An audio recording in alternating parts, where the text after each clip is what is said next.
Okay, so we are going to go over how to work on your practice skin. So this is an inkless practice skin. It's latex. Inkless means that when you scratch it, the lines are going to turn white so that you can see your strokes. You can use ink with it, but I just find this material will absorb the ink and stain really easy. If you want to use ink, you're more than welcome to, or you can buy different skins that are more for ink use. But this is inkless. I'm going to show you how to do free-handed microblade strokes. And remember, we're just practicing. If you're going to mess up on strokes, this is the time to do it on fake skin, not somebody's real skin. So practice makes perfect. I still pull out practice skins from time to time. I'm going to show you how to freehand the strokes, and then you can also pre-draw the strokes on. And I actually have to say, when you're working on someone's face that has some hairs to work with and things like that, it's actually a lot easier for the design because you have hairs that you can base your strokes off of. But if you can still make beautiful strokes and a beautiful design on inkless practice skins without any hair there, then you know that when you get the help of having someone's bone structure and hair present, then you know that you're going to create some amazing brows. So let's get to work practicing.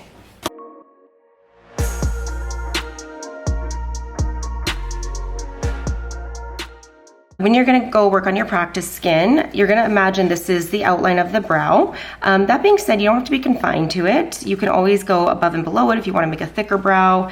But you're going to set your blade down so that all of the needles are touching the practice skin. And when I pull, you're always going to be pulling towards yourself, and you're going to be turning with your fingertips. So you can see how my thumb is kind of turning that blade. So it's not going to be necessarily pulling, which can result in torn strokes. You want to just be gliding with your fingers and always bringing the blade towards yourself. So once you put that little blade down, you're just going to pull gently towards yourself while turning the blade. And I let my pressure off a little bit at the top to make that nice feathery tip. So now this one, to make it more natural, I might start a little bit below it. And again, I'm just gently curving the stroke. This one I might stagger next to that one. So again, when you have someone's hair follicles and hair structure you're following, you're going to be going with the direction of the hair. So I don't have pre-mapped out brow designs because to me, this keeps it looking more natural. So I am just kind of freestyling, but if someone had hair, I would be going with the direction of their hairs. So my first set of strokes that I'm going to do, I kind of make them a little bit farther apart, because I can always go back in and fill. So we kind of call this the skeleton of the brow, making that kind of base structure. Now, again, one common mistake I see a lot of artists doing is they will literally bring their needle up straight and they just kind of make lines. Okay, so we want to avoid making those kind of candy cane striped lines, but I will show you how to fix that if you should do that on someone by accident. But I like to stagger mine so that they look a little more realistic, and you can even bring the tips up to touch or kiss. I don't recommend, well, you should never crisscross, because what's going to happen is you're going to have some torn skin right at the center, and you're going to end up with blobby pigment. It's just not going to be very nice. If you want them to just kiss, you just have to make sure you're always pulling that needle towards yourself and turning with the fingers. So the tips can kind of kiss each other like that and graze each other, but you never want them to go into one another. And like I said, if you start pulling away from you, you're gonna end up kind of with these blurred out torn strokes that are not gonna be very nice and clean and crisp in the end. So you wanna avoid going away from you or trying to pull too much with your hand, but rather you always want to come towards you and always turning and twisting with the fingers. So let's continue on making this brow skeleton here. Now, I also want to caution you to not make 1 inch long strokes. Nobody has 1 or 2 inch long brow strokes, and if they do, they're most likely trimming them, or natural brow hairs, I should say. So it's okay to do some smaller mini strokes. Now you can see when I'm getting down to the tail, I'm actually turning my practice skin so that I'm still pulling towards me. So if this was my client's head, I would be moving my body position or my chair to be able to get at a better angle for the arch in the tail. So I'm gonna turn the practice skin to mimic like I'm working on this side of their head, that I've moved my chair. And I like to do upward and over strokes for the arch, leading into the tail. I personally do not like to do downward facing strokes. And then up here, I'm gonna do some up and over towards the arch of the tail.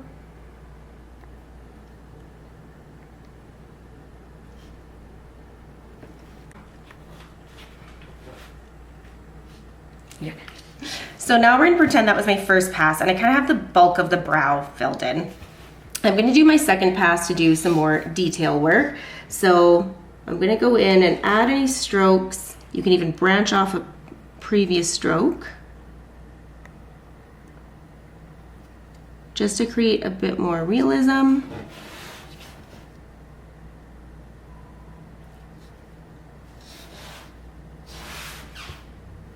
And you just don't want to oversaturate or overfill the strokes here. And I actually probably would have put a couple extra right in the front here.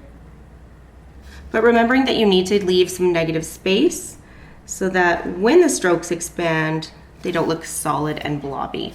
Now, if this person had quite a bit of hair, I probably wouldn't even be putting this many strokes in, but because obviously we're working with a blank canvas and I'm trying to create structure, that's what I'm gonna do. If someone keeps looking at the strokes and saying, well, I want a little more in here, I want more in here, and more in here, then they actually are more of a candidate for shading. If you keep overfilling with strokes, then they are gonna blend into each other. Even these would be borderline too close if you're really trying to create a fluffy, realistic hair-like brow with movement. So keeping about at least a millimeter or two of space in between each hair stroke is what I like to recommend.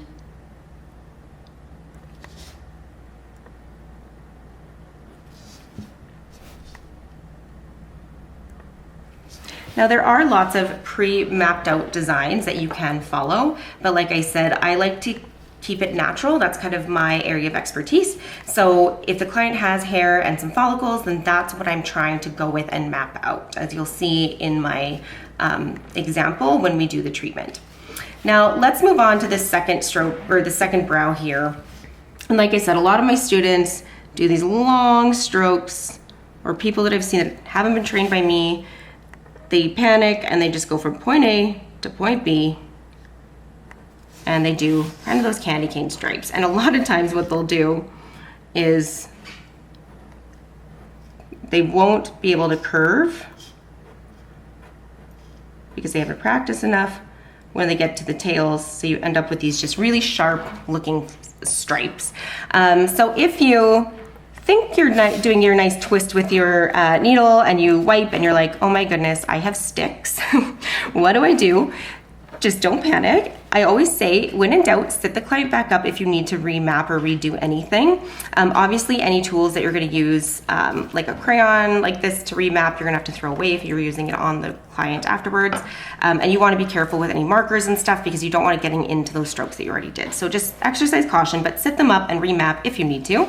Now, if you have something like this, where it's very stripy, to make it look more natural and try to save the brow, you can start by doing some mini strokes in between and just bring them up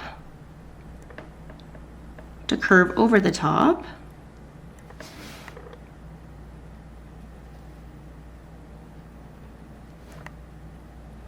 And kind of redirect at the top where you want that top to end so it's not as liney.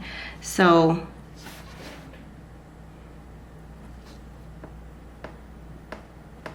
like I said, you can go back in and save those candy cane stripes by just adding some smaller, more curved strokes.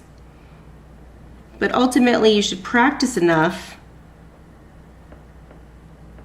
that you're not going to be starting out like that. So again, going to this one, if you're unhappy with how straight and stripy your strokes are, just breathe. Remember to start them off a little shorter.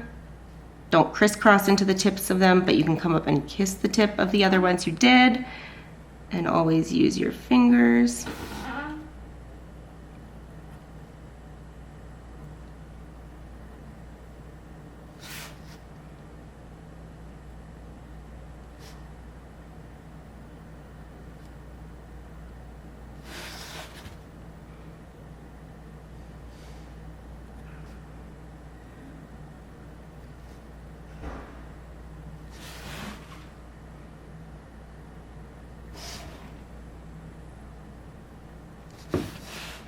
Obviously, this is not going to be an ideal brow. So the best course of action would be to not do the candy cane stripes. So make sure you practice until you have nice fluid movement in your brows. As a beginner, you might have some moments where you wish you would have done a better job on someone's brows, which is why you should always be upfront with your clients about your level of expertise so that their expectations aren't of someone who has 8-9 years of experience, and they know that you're building your portfolio, as I like to say.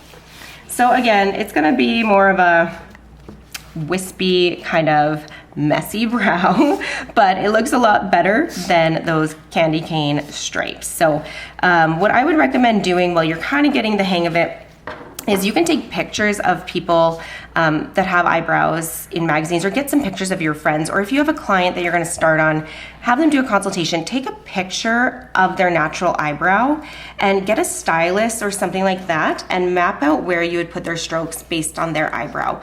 That's always a good way to kind of get used to drawing in brows when people have hair. And if you have someone that's coming in with like alopecia totalis where they have no hair in their eyebrows, then it might be a good idea to send them to someone who's more experienced before you take on constructing an eyebrow from scratch, because as you can see, it can be very difficult when you have no base to work with. So another thing a lot of my students like to do is just kind of gently use a pencil to pre-map out their brows. Because you would do this on a client, so why not do it on your practice skins? So when you're working on the other side of the brow, this can be where people start to find they have one strong side, one not so strong side. So when you're on this side of the brow, again, you're gonna act like this is your client, and that's why these brows are upside down, because when you're microblading, you are working upside down. So again, you're just gonna be trying to, mimic the other side as much as possible. But this is where we say eyebrows are sisters, not twins. No one's eyebrows grow perfectly symmetrical, but you can see how as I'm working, I'm turning this practice skin so that I'm always pulling towards me again, okay? Again, if this is a client's head, I would be moving my rolling chair around the head of the client and having them turn their head to help me get really good angles. So when you're working with these practice skins, just make sure you are pulling towards yourself and turning the practice skin as needed.